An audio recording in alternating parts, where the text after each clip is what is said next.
All right. Hello, everyone, and welcome to OpenHour. This month, we will be talking about problem identification. In environmental exploration, one of the most important and challenging first steps is to working through the initial problem identification. When we all come to the table around an issue, we're often working with people from diverse backgrounds, experiences, and perceptions of the issue at hand. Articulating the problem or issue to explore can be a really challenging thing. We're excited to share this open hour with a few people who have experience thinking through problem identification with diverse groups. And I'm just going to say your first names because I have a feeling I'll botch your last name. So when you do your introduction, please, your full name would be fabulous. But Paz leads a prototyping project called Laboratorio El Sombrero in Chile, which I'm sure you'll also have to correct me, the name. No, not too much. The project's final goal is to help fight urban inequality and segregation by experimenting with open technologies and defining and tackling local problems. Dino coordinates at Government Lab Academy, an online institute aimed at helping government and social innovators take innovative projects from idea to implementation. And Katie is one of the leaders of the Arctic and Earth Signs, a University of Alaska project to facilitate, in collaboration with climate change researchers, different stakeholders in Alaska rural and indigenous communities. So thank you all so much for joining. And as I mentioned, I think we'll have some people coming in and out. But for everyone who's coming in and who's listening, if you want to go ahead and in the chat put where you're calling in from and your name and any questions that you have in the back of your mind that you want to share, and we'll loop in and check back in with you and questions and things that come up over Open Hour. But I'd love to pass it off to Paz first, if you want to talk a little bit about your project. Yeah, sure. Okay. It is a very kind of initial thing. We started around 6 months ago, I guess, but it still feels like we are beginning with it. Okay, and it feels like that way, I guess, because for many reasons, but one of the main reasons is that we're working with some neighborhoods or communities, you can call them, that are very not organized as communities or as groups of people trying to tackle things together. So I think I chose the most difficult maybe ones to start with, this type of process. So it's been great. And it's been great, but very, very challenging. And I think for the last few months, we've been basically experimenting with different type of interventions or activities with these people, and seeing how is the reaction and get to know them and get to know the context better. So it's been these few months, it's been mostly to understand what is sort of the context and what people are the influencers in these communities and what are the main maybe obvious problems that are kind of facing, but without defining things, but just only getting to know the context. And this project is located in a city that is like an hour away from Santiago in Chile. And this city is like 100,000 people, more or less. And the good numbers are not available, but it's a city that has grown a lot in the last few years, mainly because of the immigration phenomenon. 2 years ago, the city was completely different to what it is now. So we're receiving a lot of immigrants from Haiti, mainly, and also from Bolivia and Peru, but mainly from Haiti. And this has, there are new problems and new challenges for the city as a whole, but also for these neighborhoods. Maybe 6 to 7 neighborhoods that are the most marginalized in the city. So I'm not working with those 7 neighborhoods, only with 2 of them, 2 which are quite small as well. And these neighborhoods, another important thing to mention maybe is that in Chile often, like when people live in shantytowns or slums, what the government does is that they provide them with housing, with social housing, but in different places. So they take them away from where they're currently living or away from the neighborhoods where they put their houses or where the shantytowns are, and they put them away and then separate these communities. And these two communities I'm working with, or neighborhoods, are neighborhoods that those people manage to stay there and not be taken away to other neighborhoods by the government over the last 25 years. So they have a history of success in a way, because most times this doesn't happen and the communities have to be or break apart. So that's one main reason I chose to, or I decided to try to work with them. Also because last year I did some research on the area and I got to know a few people from there. So yeah. And what about technology, or what about science? I think, well, my research last year, one of the qualitative research, and badly done, I must say. I was trying to do ethnography, but I didn't have maybe enough. I didn't have enough training, but also I didn't ask enough. So it wasn't very well done. But one of the things that kind of came up last year was this issue of the digital divide, if you can call it that way, I think. This issue of people not having access to internet, or having very not reliable access to internet, of only using Facebook, only using Twitter, or not Twitter, no, sorry, WhatsApp and Facebook as their main channels to communicate with others and to get news and information. So that came up as a big, important thing. So this year, when I decided to try to do something more as a project, I decided to try to investigate that. And through the interventions and the activities we've done in the last few months, the issue of technology, lack of access to technology, or the source or the knowledge that can come or be enhanced by the use of technology and digital platforms, has become quite obvious. So sorry, this is too long, but that's it. We can talk more about the rest later. Yeah. Oh, I don't hear. Sorry, I was muted there. Great, thank you so much.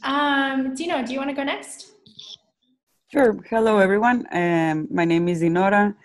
I am from Mexico. I was trained as a human rights lawyer before moving to New York. That was 5 years ago.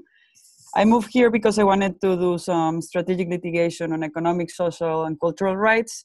So I went to School of Public Administration at NYU, but then I met my boss, Beth, and she basically, her class made me change careers and want to get into the tech and public policy world. So I've been here after graduating. I've been at GovLab for 3 years now, and specifically on the training side of the GovLab. So I'm very lucky because I'm always working with people who have projects and they want to use technology or data in their projects to be more effective in fulfilling their public mission. And to that end is that we have been organizing for 2 years now the coaching programs, which is like our signature offering of the Academy. And through the methodology of the coaching programs, we try to help people translate good ideas into something that's implementable and that's going to have impact. And the first step for us in helping people to have something that will end up having impact is helping them define the problem they want to solve. We can go later into that, but it's just, I think, why I'm here. And that's basically, I mean, we work with people from inside government, outside government, with people that have a combination, groups that have combination of people inside and outside of government, but mostly with anyone who wants to have a positive impact, solve a problem, and our area of expertise, use technology and data to do so. Great, thank you. And Katie, are you available to unmute? Yeah.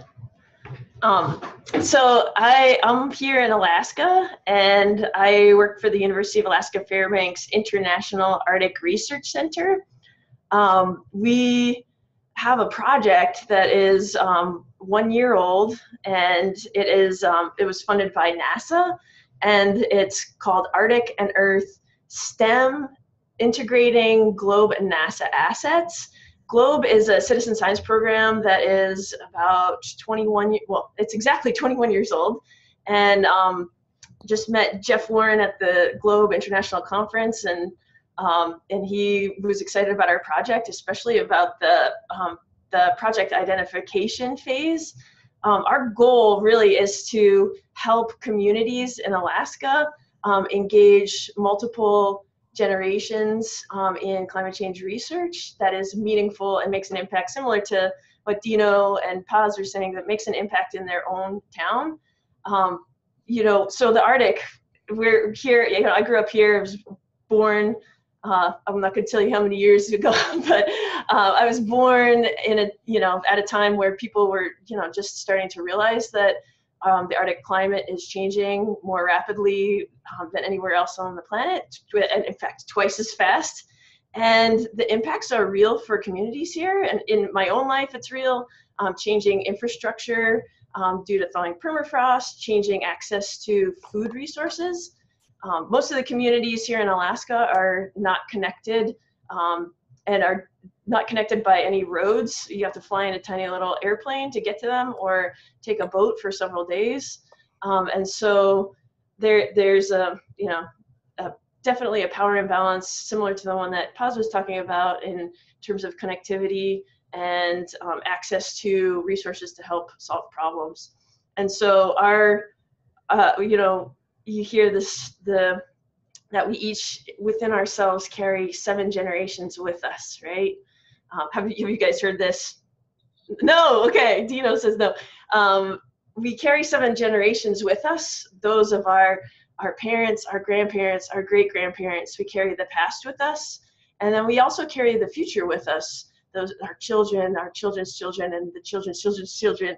And so that, you know, we have a necessity to include multiple generations in problem solving. And so that's at the heart of our project, is getting youth, elders, and local decision makers in rural villages of Alaska to come together, identify an issue that is really, really important to them for really their survival. There's communities here that are being forced to migrate due to, you know, climate related impacts in their communities. Their permafrost is thawing, sea ice is not coming down as far, and the storm surges are washing away villages into the ocean. Villages of Shishmaref and Kivalina are perfect examples of that.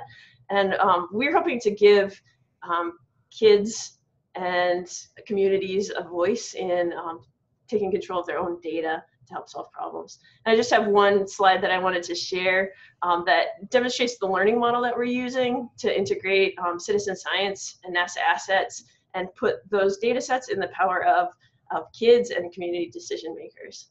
So I'm going to share my screen. Let's see if this works.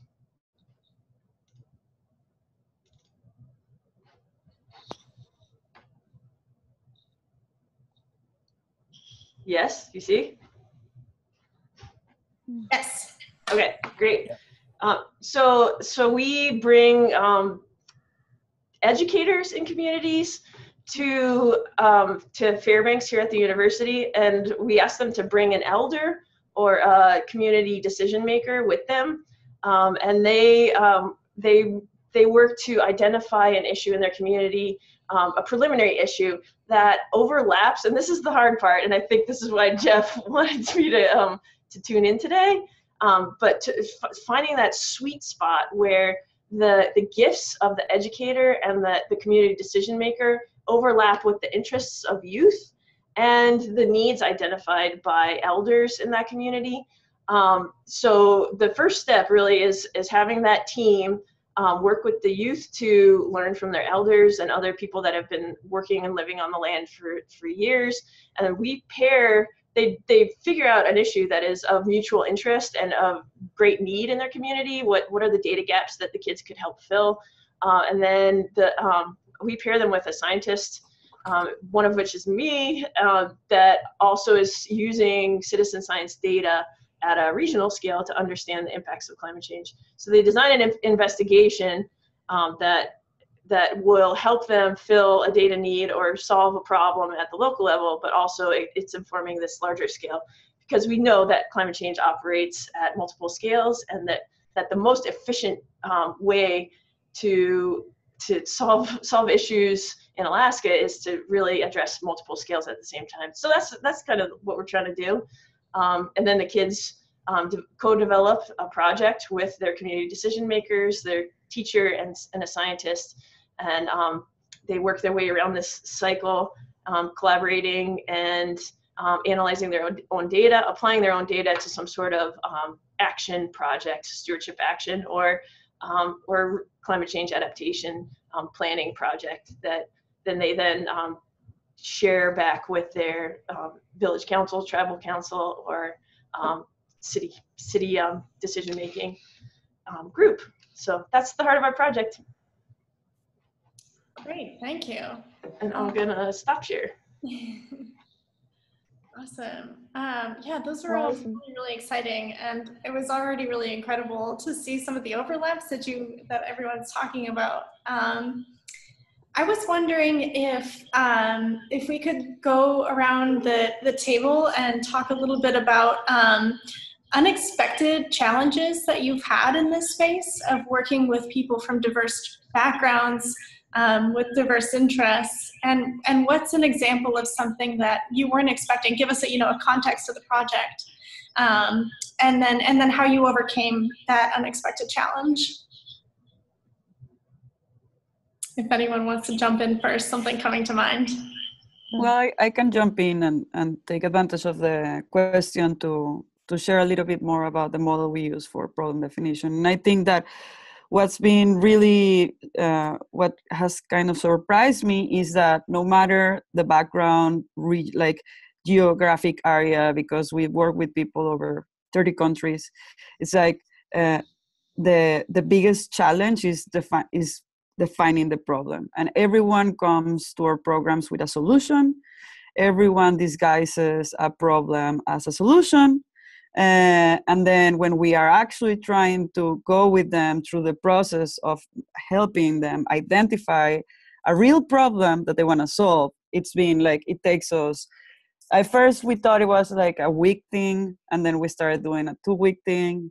And then it mostly became, all the coaching program is basically about problem definition, and then going through each of the stages, and then refine and refine and refine and refine the problem until we find something that they can do. So let me share a little bit of a screen. I have one slide. I think that it's nice because here. Because it's the common errors that we've seen people make when they try to define a problem. Can you see it? Mm-hmm. Yeah. Okay, great. So the first one is that people disguise a solution as a problem. So for example, let's say that there's an island and there's no way to cross, and then there's this river, and then there's no way to cross this river, but people don't say that. They say, oh, the problem is that we don't have a bridge. Instead of just saying from point A to point B, there's no means to cross the river. And then maybe the solution would be to having boats, or yes, a bridge, or there are many other possibilities. But if you define the problem with the solution, then you block yourself from seeing or judging many other ways in which something can be solved. So that's the first big thing that we see. And also the second big thing is that people make a lot of assumptions and then don't realize how many assumptions they're making. So through the process that we go through the coaching program, we try to ask them, okay, if you're not harmed by the problem directly, talk to someone that's harmed by the problem and check your assumptions. And if you haven't worked on have you identified who else has been trying to solve the problem? And then talk to them also and say, okay, why hasn't the problem been solved yet, etc. So it's just this process of making them go further and start talking about it until they figure out, okay, yeah, I'm making too many assumptions that I need to check. The third one is that they make the problem so big that in the end they won't be able to do anything about it. So for us, a good problem definition is one where you can actually find the solution and solve it yourself. And then yes, huge impact will come. If you really solve a problem, then impact will come by scaling it or by replicating what you're doing. But first, go small, go to something that you can handle, figure out the resources that you have available, and can also be a network and can also be collaborators, but please just first figure out what resources you have, and then based on that, define the problem again so that it's something that's manageable. Another big thing is that people confuse a lot of symptoms with what's the real problem. And in here, this was the most recent exercise we did on problem definition, was with a city, and the city was defined. The city is going through a financial crisis, and there's a lot of buildings that have been abandoned. But however, they were defining the problem by, like, there's a lot of abandoned buildings that people are occupying. And then that's how they first started defining the problem. And then through the exercises, we are like, okay, wait, what's the real, like, why are people occupying the buildings? Why do you think they are abandoned and they have no purpose, where there's a clear purpose now? There's homeless people and these buildings are their shelters. So why don't repurpose them as a city instead of thinking of them as empty buildings that are being occupied by people? And it's a process of going back and forth, like, okay, let's not define the problem in a way that the building is a thing that needs to be fixed. Let's talk about the people who's inside of that building, and why are they there? Why don't they have homes, etc., etc. So it's just this back and forth exercise into not confusing things. Or also, for example, people say, no, like, my problem is I want to solve climate change. And I'm like, wait. But climate change is a symptom. What's causing climate change? What of all the many things that are causing climate change you want to work on? And what's something that's reachable to you and in your, let's start by where you live, local, etc. So it's all of these exercises that take us weeks to go over and over and over again. And also, like, another big thing is, okay, let's define what you don't know or what's not known about the problem. And then maybe your project can be about testing a hypothesis. Or also, like, why hasn't this problem been solved yet? Because the answer to that question will usually end up completely changing the route of your project, but that's where you need to be working on. And that's, again, always with having insight that they need to determine how they will be able to solve it. So, and that's how more or less these kind of questions and exercises are grouped in the methodology that we follow, which is the first attempt of defining the problem, and then describing the project. We try to help them create a theory of change, and then trying to create a theory of change, it helps them check, okay, this is the resources, these are the inputs, the output. It helps them be more realistic about what they're trying to do, and because of that effort, we go back to refining the problem. And then it's like, okay, well, what's your user strategy? What's your data strategy? What data is out there? Who's affected? How will people interact with your project? And then all that brings us back to refining the problem. And then, okay, how are you going to measure impact? And then how are you going to share a story? And then we help them do some prototyping, user testing, etc. And based on those results, okay, redefining the problem again. It's just an open-ended process that usually doesn't drive to solution, but to better formulated problems that we need to keep working on, and then the solution will sometimes help you get even more further with the problem definition. And it's just, I think, a stepped approach that we've found very helpful once we started doing it correctly after a lot of testing and 2 years of trying it with teams over and over again.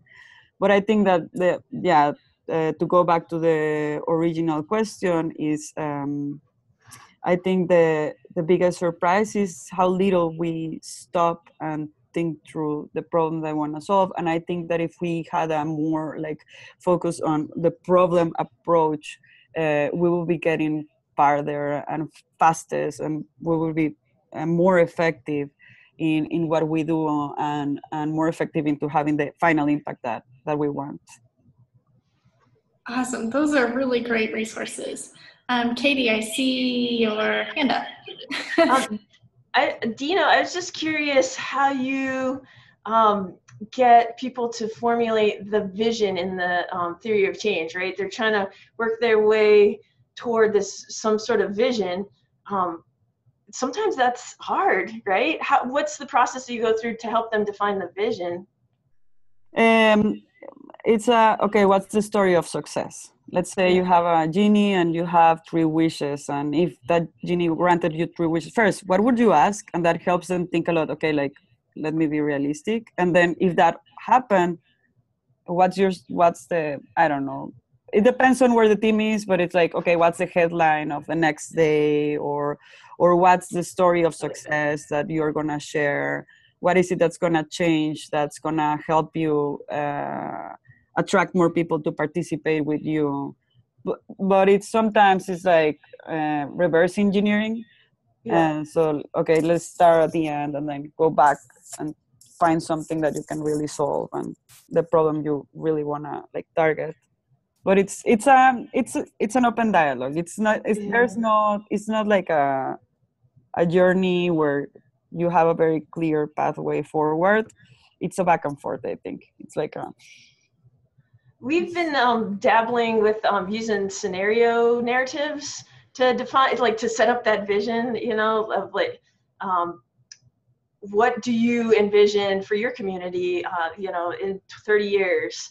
What will your community look like, you know? And I like the headline for the next day. It might be a little bit more tangible than the way that we're framing it right now, you know.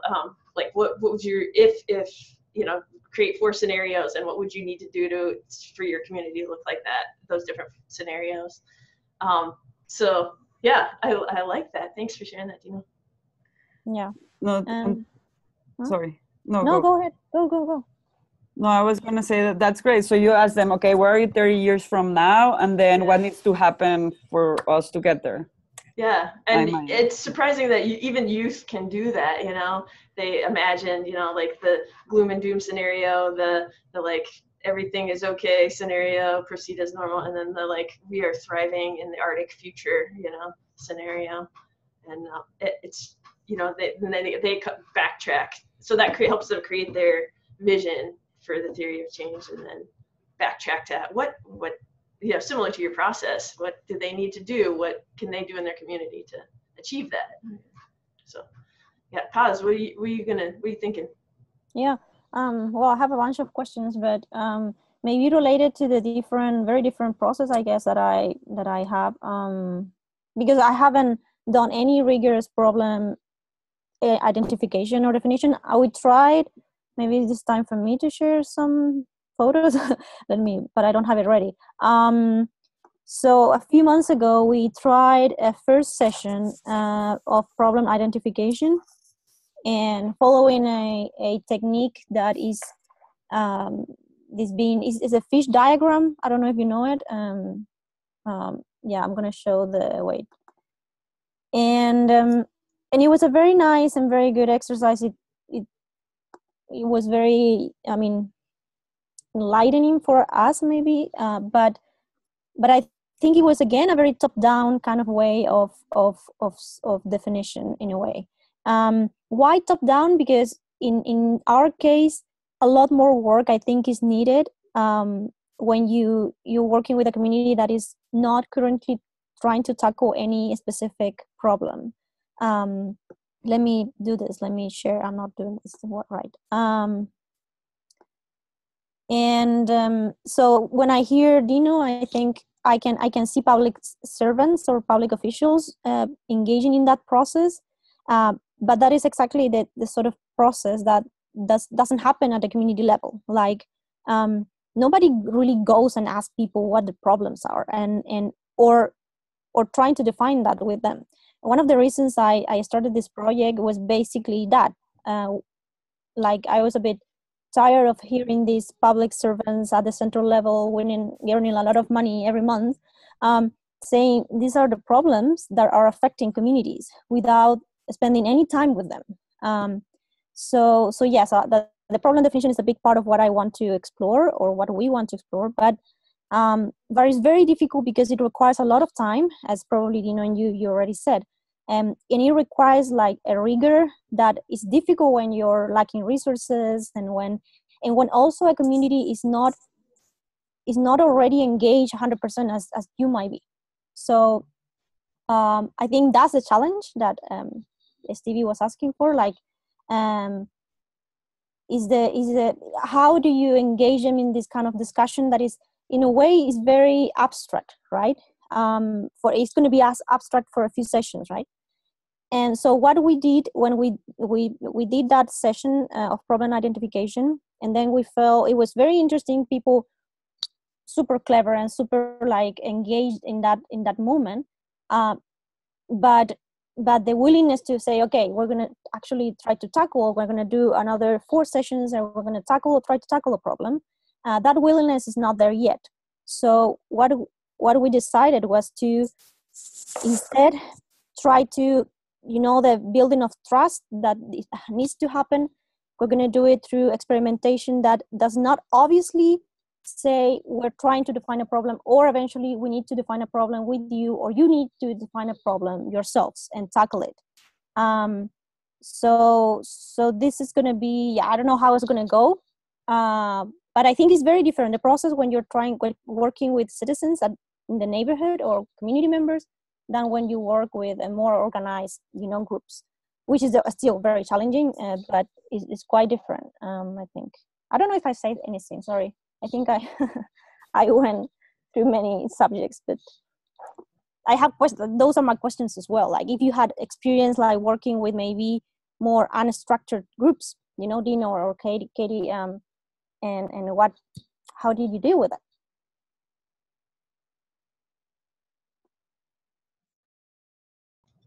I didn't share anything, but the time went away. For us, we're always working with existing youth groups as our anchor. And so, like it's either a club, like an environmental club, or a youth activity club, just to give a club that gives kids something to do in the village, or a school. And so that allows some nugget to ground with, and then it kind of filters up, because like then the adults are like, oh, how cute, and then they're like, oh my gosh, this is actually a real issue, and the kids, are trying to hone in on something that's meaningful for our community. So, utilizing the youth groups that exist. Something that is already there. Yeah. What about you, Dino? Yeah, I think so. So here one iteration that we've done for the coaching programs is we have been partnering with cities, and we help them create open innovation challenges. So we work first with public officials to help them define the problems that are going to be the base of the challenge. And then we ask them to contact local activists to help them redefine the problem. And then we launch the challenges. We receive ideas, and then we finally receive the teams that we're going to be coaching to help them develop that idea into something that the municipality can implement. And I think my toughest concern about this model is that we connect, most of our job is online. So we are connected, we are getting to people that are not used to participating with governments. So they are not engaged. So in a way, that's great. We're engaging with new people. When we are doing the city model, we get 50% of participants from the private sector. And the last iteration we did in Mexico, only 16% of our participants had engaged with the government in any other way than elections. So that's great. However, all of them had college degrees, and at least 50% of them had either graduate degree or PhDs. So we only engage with highly specialized community. And that means that we are not getting through the traditional barriers of people that never have a word or a say. And the way that we decided to break that barrier is, okay, the municipality doesn't have, because it's a resource question, so you were saying, so the municipality doesn't have the resources to go and reach out, but now the teams are our resources. So go and reach out to vulnerable communities and give them voice by first asking what they're, making your assumptions explicit, so helping with problem definition, and then making the project being about solving those problems, and then going back to them and do the user testing with the people that we've communicated, so that they see the full circle and the full feedback, like, okay, I was listened, and not only as a way that, oh, it was nice to hear, but it translated into a project that then they're asking me again if the project is right and the fit is right to what they were describing. So, and it's taking into consideration the levels of intensity that people can participate. Some of them, these people that participate in coaching programs, they are volunteering at least 20 hours. That means they have at least a little bit of leisure time. Most of people don't have that leisure time. They are working 1 or 2 jobs and kids and all those things. So, but we get additional resource. You definitely need people. Like you definitely need a way to attract resources so that they can help you and break that barrier into actually involving different kind of groups so that you can build more legitimacy into the projects that you're, I don't know, into the projects that they are doing. So I think that's the way we've been doing into like using the first team to go and reach further to other different kind of groups. So in a way we can cover better different kind of needs. Yep, great. Something that seems to sort of be crossing all of these conversations is like the questions of dealing with people or dealing with situations where there's maybe inequality in access to a voice or inequality to access to like resources. So, you know, you were just mentioning about like you're working with PhDs or people with lots of experience. And one thing I think I heard from a number of you is like actually the digital divide is another example of that. And I was wondering if you have any examples of when you were working with a group that clearly has an advantage or disadvantage, how do you level the playing field and really digging into finding that problem together when you have to make these exchanges more equitable? Mm-hmm. Yeah, I'm interested in that question too. I think that Katie, maybe since you work with different, in here people already are a team, so there's not a lot of conflict. They already have an idea, and then they like add more people as a resource, but there's not conflict. So I don't have to deal with these kind of things. But I think that you bring a new group and different ages. So how do you work that? First off, it really helps to have a lot of funding from NASA. So that pause. You should look into that. Yeah, and really to support the resources and try to shift the resource inequality. You know, one thing that we can't help is the connectivity in these remote places, and so we try to utilize everybody has a phone, and cell towers are popping up more and more in rural Alaska. So we try to utilize the handheld technology that allows you to take your data and record it in the field. We also recognize that the elder knowledge is a really, really important resource in Alaska, and capitalizing on that. And there are some communities that are less rich in elders than others. And so for example, there's teachers here in Fairbanks that were like, we don't know how to connect, they're more urban teachers. We don't know how to connect with elders to make sure that our teaching is grounded in. So there's inequalities on every side of the spectrum that you try to bring people together and hope that they can share their resources and build a community. And community building is, we can't underemphasize that enough, or overemphasize that enough, is community building to help share resources across communities has been critical. And that's kind of straying from the problem definition, but probably the most important part of any project is that community building across. Liz. That was a question that I came into this meeting with, because there are so many different ways to start this conversation.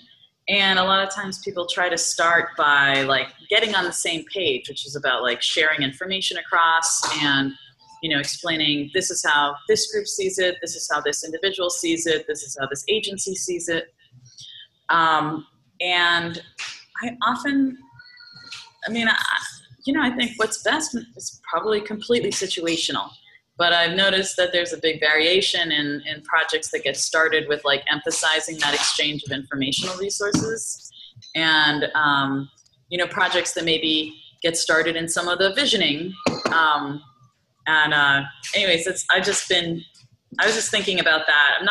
I'm definitely not trying to choose one way or another, but sometimes when you try to move a lot of information at once, a lot of people who maybe don't have the leisure time to participate right away, they get overwhelmed. And I wondered if anyone else wanted to say anything about that, if maybe I'm pretty far off with my experience. I don't know.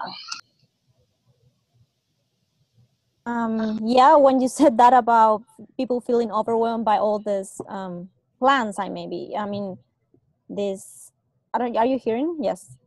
Okay. I think that was one. I come from, my background is in development and social sciences, and this kind of linear way of thinking was very strong in me, and it is in my field, right? So I came with this very kind of a linear process of, okay, we're going to define the problem, and then we're going to try to get the skills or the new knowledge that we might need to tackle it, and then we tackle it.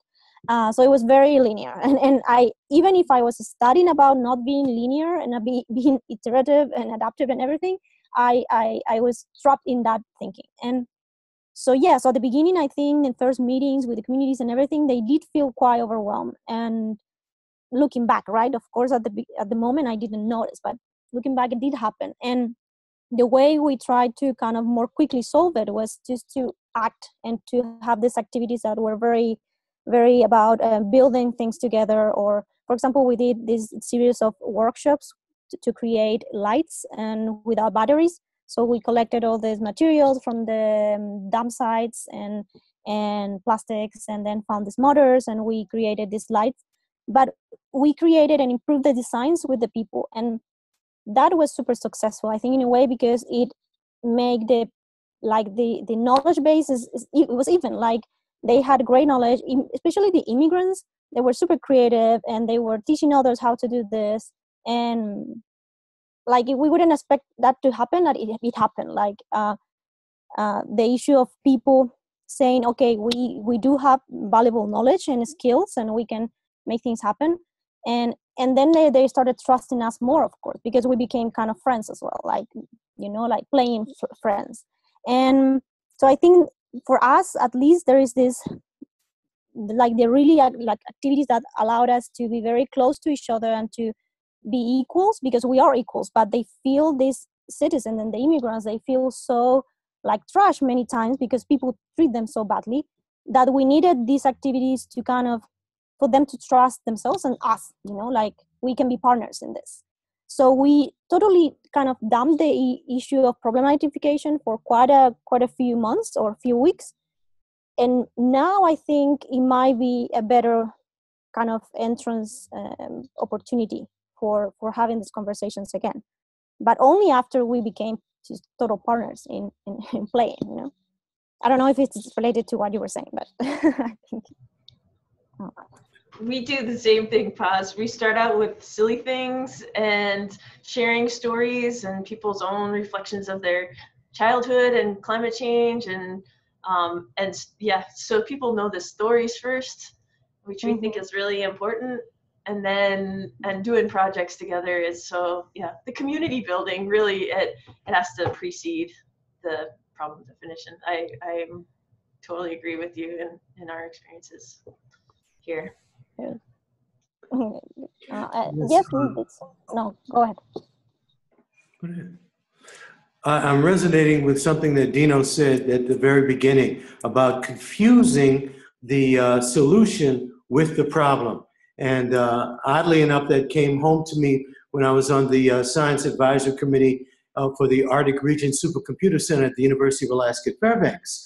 And there, the the problem, some problems were obvious that needed that kind of intensity of analysis in order to solve, such as the analysis of data from the polar ice coring project at University of Alaska Fairbanks. Other problems there clearly cried out for quote unquote elder wisdom, namely the preservation of indigenous languages. And we had a similar issue with NATO, namely in approaching in Morocco the problem of early warning of disasters. The supercomputers were not the solution there because they didn't have the wherewithal, but we were able to bring in download real-time satellite remote sensing in order to provide early warning of disasters. So each situation calls for looking at the problem and then defining a technology that would be supportive of it. Even within public lab, there is a tendency perhaps to look at the technologies that we're using for aerial photography as being the solution for multiple problems, whereas in reality, some of those problems are best solved in other ways, depending upon what the nature of the problem is and the interest in the community in wanting to solve them in ways that are most relevant to them. Yeah, and I think that's something great about that is not that maybe your project is not about the solution, but about getting more data so that what's unknown about the problem becomes known. So that's that's a very common reframing of what ends up happening with our projects. It's spotting what's the data gap so that we can really define the problem first, and then we do intervention, and the project becomes only about gathering the missing data. And that's a great step forward. I kind of wonder a little bit if problem identification is something that we almost need to acknowledge is just going to be one of those scary things, and kind of face that up front, because I really like the way that, Dinora, your slide made me think too, because it's like when people come forward with a solution, it's almost like it's making the problem less scary, or it's providing a scapegoat, right, for us to say, well, that's why there's a problem, right? There's no bridge. And when you take away the solution in the problem definition, it's like suddenly it becomes maybe a little bit more intimidating, right? But you can also look at it like you're opening up the Pandora's box of possible solutions. And I think we kind of have to, in working with groups, prepare people essentially for being a little bit scared about talking about a problem, and also thinking about that as something that is the start off point, right? You have to face the actual issue as a scary thing before we jump into where we're going to put the band-aids, hopefully not band-aids, right, solutions to the problems on the table. Yeah, definitely. That's something that, thank you for mentioning it, because it's very important, and we are also very upfront in that. And I told them, hey, for the next 2 weeks, you're going to be very overwhelmed. Actually, if you're not overwhelmed, get worried because you're doing something wrong. It should feel overwhelming. At the beginning, it will be overwhelming because it's just like, it seems that you are going back to zero. But then I'm like, be patient and we'll get there. And that's, yes, Liz? Yeah, I wonder if anyone would like to hazard a kind of guideline for when you go back to really like reconceptualizing everyone. Do you get stuck with a group who is ready to say, well, capitalism is the problem, or well, human nature is the problem, and go out too big to maybe some fundamental issues that we may all they may be real issues, there may be real drivers, but we're not going to like solve that in a given like project scope? Do you have any guidelines for how do you get like a Goldilocks, like not too big, not too small?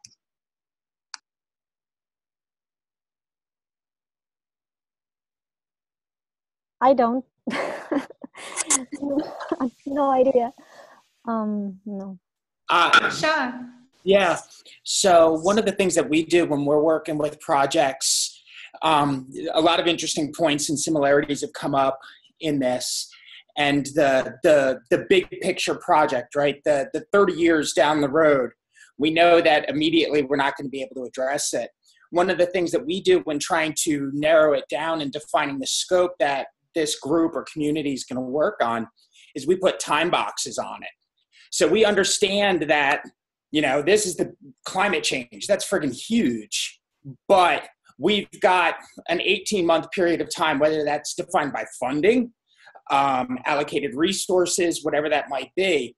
In this period of time, our vision for that is to be here and then take that step to go back and identify the roadmaps or the steps that can be accomplished to try and meet that vision or that goal. So we use time to kind of help filter that down and be pragmatic and frank right up front and say, this is what we've got. Let's be realistic. Yeah. Sorry, No, go. We also do that. We say, hey, coaching lasts 10 weeks and we need to have prototype. So, and also, hey, you need to be able to solve this problem. You need to be able to solve this problem. Break it. If it's too big, break it down. Keep breaking it down until it's something that you can solve. And sometimes geography helps a lot. It's like, hey, focus on your city, and if it's to be on your neighborhood, and if it's to be on your house or something, but it needs to be something that so it's like the guideline is you have 10 weeks, we need to do a prototype, we need to use our test fast, and you need to be able to solve it. So that helps a lot also, and that also helps with this overwhelming, like they are seeing the cloud of problems that can be, and then it's like, oh, well, yes. That elimination method actually makes it less overwhelming, and the future and the vision and the exciting thing is that if it works, you have proof of value, and then that's also something responsible. And especially when working with public goods, it's like either you're inside government or outside. We need to be responsible how we spend our resources because they are very limited. So test small, and if it works, then replicate and learn, and then keep scaling. Little by little, don't make this huge project that requires millions of, pesos or dollars or whatever coin. And then, oops, it didn't work out because you never did the small thing of testing and then replicating and scaling. So I think that can help a lot, set the stage for people to get it right. We've seen some instances where some of those ancillary or side concerns that didn't meet our defined goal within the time box actually start up other communities that get focused on that. So we'll be able to stay within our path and moving forward, but it spins up something on the side and they can move in parallel to it where they can bring in similarly concerned citizens or IDPs or whoever they're working with at that point in time and work to meet that goal. But it was identified through our process in that community or problem definition process. I have a question about that actually, Sean, if you're willing to. One of the things that I've seen in working with different community groups is while we can come to the table and say what the problem is, the idea of having different ways to approach it when they splinter can really drive a nail sometimes in groups because there's limited resources, right? There's limited time and capacity. So when is it worthwhile to try to come to the table and set that shared path forward? And when is it better to acknowledge that there's a different approach and make that decisive move of splitting? And there's also for some of the things that I think it's like an add-on, but how do you do that without the feelings being hurt? And when you're talking about something that's personal with limited resources, it's still something we're all facing. Yeah, that's a great question that I don't have a silver bullet for. It's one of those it's situational, like other things. The scenario that I was thinking of was a project that we did in a camp in Northern Africa, and it was presenting information out to the community and getting the information out to them, and tying to common threads that have come up. The decision of what information that was presented was made without communicating to the IDPs in the camp. So it was a overwhelming application where we'll give you everything, a kitchen sink type application, and they just weren't using it. So we got to them and we asked, why? What's preventing you from using it? We've got Wi-Fi coverage in there. There's cell towers. There are mobile devices. Why aren't you consuming this data?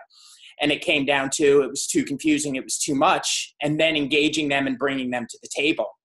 But one of the side factors that came out of that, it wasn't divisive in that nature. It was identifying that it was a top-down push of information. The information from the community wasn't being bubbled up into the decision-making process. So where the split occurred was there was a working group that was focused on tailoring the app to the needs of the community within the camp. But the side project that came up was developing an application for the camp or the inhabitants of the camp to capture information and push back into the decision-making process. So they're kind of crowdsourcing the information and feeding that into the data that's being used for the decision-making. So whether it's around the WASH capabilities, it's around personal or religious amenities that are in place, all of those kinds of things, but giving them a voice in the community to feed back up into the decision-making. So it wasn't, the scenario that I was alluding to didn't have a divisive nature. It was just something that came up in the process. So I don't have a real good definitive answer for you, and I'm sorry. It looks like Jeff left us with a similar question in the chat. He said, what happens when the alignment between problem understanding drifts, and how do we address that? Yeah, either drifts or it just won't ever be exactly the same. Yeah. And I thought this is articulate what he wrote down. Is there, how do we identify the overlap in partially similar problem definitions such that there can be cooperation and we can, gain from these network effects that bring different people like ourselves, exchanging, in these ways. I think now I'm going to share quickly the thing. Finally, the thing is that we were using these fish diagrams. It's like this technique helps the process of deconstructing problems. And I think it worked very well with a group of very diverse people, included immigrants, that did speak Spanish, so we could, use the same language. And let me share it. Right. And what I like about this, no, sorry, this is not the one. Oh my God, I'm bad at this. Which one is this? Here. What I like about this type of technique, even if depending on of course when you use it and everything, but I like the process, the collective process of deconstructing a problem, and even if it takes many hours to arrive into a definition that, I don't know if you see it, guys. Are you seeing this? Yeah, it's a little bit small if you can do a full view, or just to explain a little bit about what's going on in the middle of, I see the fish. The fish, yeah.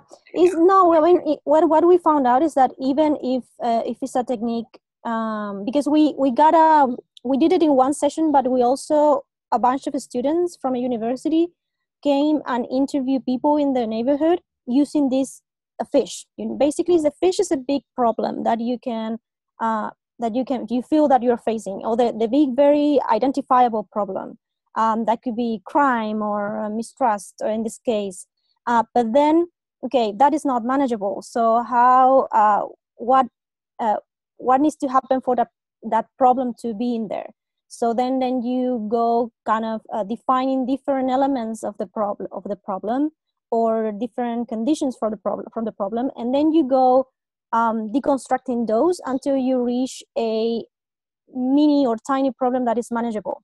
And I was very afraid of testing this thing with people who, you know, like kind of don't engage in this type of conversations or you know, thinking processes with others, with strangers, and it went very well. So my only point with what you were saying is that I think if it becomes very obviously collective from the very beginning, I